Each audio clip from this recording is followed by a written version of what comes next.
রাজু এখন আর আমাকে আগের মতো ভালোবাসে না। আমি আজকে রাজুকে ফলো করবো। তার জন্য প্রথমে রাজু জুতার মধ্যে আমি জিপিএসটা সেট করে এখানে রেখে দিব। চম্পা আমি একটু বাইরে যাবো। এই তো রাজু এখনই বাইরে যাচ্ছে, এখনই হবে আসল মজা। চম্পা ভালো থেকো, রাতে দেখা হবে। এই তো রাজু চলে গেছে, এই তো সুযোগ, আমি এখন জিপিএসটা অন করে ফেলি। তাই রাজু দেখার আগে আমি ওইখানে গিয়ে বসে যাই। আরে কি এখানে মনে হয় চম্পা ছিল।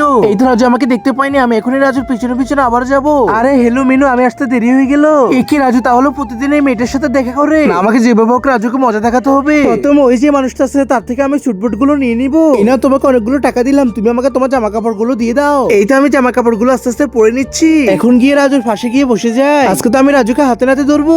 আজকে যারা আল্লাহর এই সুন্দর ছবিটি দেখে ভিডিওর মধ্যে একটি লাইক করে চ্যানেলটিকে সাবস্ক্রাইব করে দিবে। আল্লাহ যেন তার প্রাণ প্রিয় মা বাবাকে জীবনে একবার হলেও কাবা ঘরে গিয়ে হজ করার তৌফিক দান করে। সবাই কমেন্টের মধ্যে আমিন লিখে যাবেন। এই কি রাজু তো আমাকে কখনো কোনো গিফট দেয়নি, আর আজকে মেয়েটাকে কি যেন দিছে। ওই তো তারা বাসার উপরে যেতেছে, এখনই তাদেরকে গিয়ে মজা দেখাবো। আরে বুঝতেছি না এখন আবার কে আসলো। মিনু তুমি এখানে বসো, আমি গিয়ে দেখে আসতেছি। আরে বাপরে চম্পা, তুমি এখানে কি করতেছো? রাজু তুমি কি ভেবেছো তুমি আমাকে প্রতিদিন ধোকা দিবে আর আমি কিছুই জানবো না? এই দেখো আজকে আমি তোমার জুতার মধ্যে জিপিএসটা লাগিয়ে রাখছিলাম, এখনই তুমি আমার বাসা থেকে বেরিয়ে যাও। তোমরা এখন বলো আমি এখন রাজুর সাথে কি করবো? আর একটা লাইক করে দাও।